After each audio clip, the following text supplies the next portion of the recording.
Hey guys, welcome back to our Mochi Making Journey Part 2. If you missed Part 1, start over there. In Part 1, we tried a pretty standard mochi making recipe where you steam the mochi and then you use a cookie cutter to cut it all out and then assemble your mochi. We recorded our second attempt, thinking that we could kind of learn from that first fail and be ready for you guys. But unfortunately, the recipe didn't turn out that great despite that, being careful to not over starch. And we also made our own red bean paste to kind of like be authentic, control the sugar levels, and hope that it would taste even better. Link to that video over here. We decided, okay, maybe it's the recipe, so we did a little research, taste tested a couple of store-bought mochis to remind us of the texture that we're going for and kind of reset our baseline. So we were able to find two different mochis, and one of them is pretty typical. You can find in most of the Asian markets like French 99, 88 Manor, or even at Tsurugi Market over in San Mateo, one of our favorite Japanese stores. It actually is made in Japan, which I never knew. I've tried this before and I've seen it tons of places. Never realized it was made in Japan. Could be why it has my favorite texture. So it does have that elasticity. It stretches but has a chew without being wet. And then we also found another one, the soy milk over at Tsurugi, that I've never seen elsewhere, which was also very tasty and had this like really nice soft fluffiness to it, but less of that like stretch and snap to it. So with those flavors and textures in mind, we're gonna approach our part 2. We're testing 2 other recipes that use a different method. Instead of steaming your mochi, you're gonna actually cook it directly in a pan on the stove. So we're gonna test 2 different ratios of flour, sugar, and water, and then see if that ratio particularly affects the texture, and then also just this method of cooking it directly on the stove and see how that goes. So let's get to the kitchen. And if you're following us on this journey, if you want to be up to date on all of these videos, please don't forget to subscribe and join the adventure and try this on your own and let us know how you go. All right, let's go.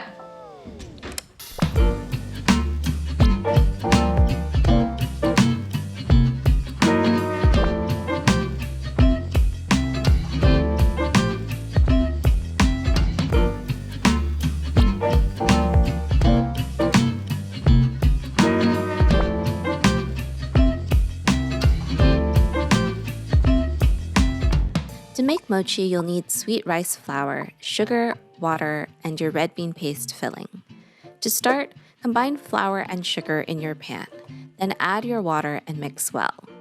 You'll notice that Chef Tomoko's recipe, which is being mixed with a red spatula, has a larger overall volume and starts way more watery, though this will eventually cook down. Let this mixture sit while you prep your red bean paste. Pre-scoop and shape them into balls and then set them in the refrigerator to firm up for about 15 minutes. This will make it easier to handle and one less thing to worry about while you're wrapping your mochi. Then dust your workstation with some starch and then return to your pan. Turn the heat to medium and cook your mochi dough, stirring continuously. You can reduce the heat to low when the mochi begins to come together, but keep stirring until it gets shiny and almost translucent when you stretch it out. Then pour the mochi onto your work surface and allow a few minutes to cool, but don't wait too long. You can use a scraper to kind of fold the mochi into a log and then divide it into 6 to 10 pieces, depending on how big you want your mochi to be. The easiest way to assemble is to simply grab opposite ends and pinch them together up and over the red bean ball. If you're familiar with making dumplings, you can also work your way around the red bean ball, pinching the edges until you can twist the top shut. Then turn the mochi over, sealed side facing down, and then reshape the mochi as needed. That's it. Okay, so that was interesting. These 2 new recipes definitely were different drastically in their ratios and how they turned out. This method of cooking the mochi dough on the stove instead of steaming is also really interesting. One thing I liked was being able to see kind of the mochi come together. and it gave me a better sense of like when it was starting to cook versus steaming kind of like blindly, just going off time. And if you check it, you're like releasing the steam, and that may affect its cooking. So both recipes kind of said that the cooking would be really fast. And so I kind of basically, once the dough started to come together, it started to get shiny, I was like, oh, okay, I think it's done. And that turned out fine. Like, the mochi is super soft, like really great, but there was like zero chew to it. So following Leo's Japanese dojo recipe, his ratio is very similar to the first recipe that we tried, and that one turns out soft, really great, especially if you're eating it right away. But that, again, just no chew. I also really liked that both recipes method, you don't use the cookie cutter, so there's no sort of reworking mochi dough, and since there's no setting in the refrigerator too, you're working with it while it's warm, almost hot. It's super malleable and like really easy to wrap, except for the fact that it was still so like wet and kind of sticky. So what we ended up doing was we tried a second attempt at the recipe, but we cooked it for a lot longer, like almost like 15 to 20 minutes on low, so that it wouldn't burn. A lot of your mochi will stick to the pan, but it will start to come together to the point where when you work with the mochi with your hands, it won't stick to your hand. So we took it that far, thinking maybe like we just didn't cook it enough, because when you steam it for quite a bit longer.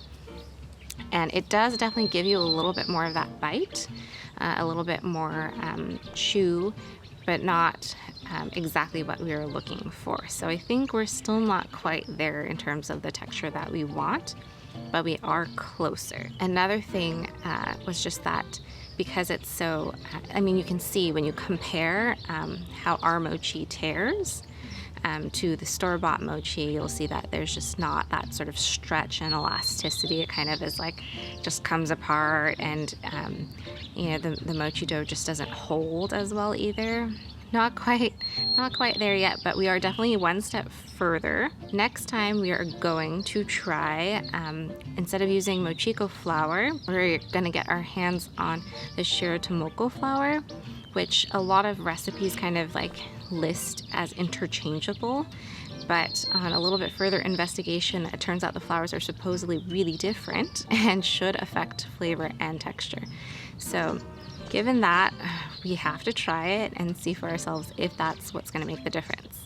So I hope you'll come back for round 3. Don't forget to subscribe if you haven't. Turn on those notifications so that you know when we've done part 3, and you can see with us if using, instead of mochiko flour, if that will be the key to making the perfect mochi. All right, give us a like, subscribe, spread the word. Thanks so much for watching, guys. We'll see you in the next one. Bye.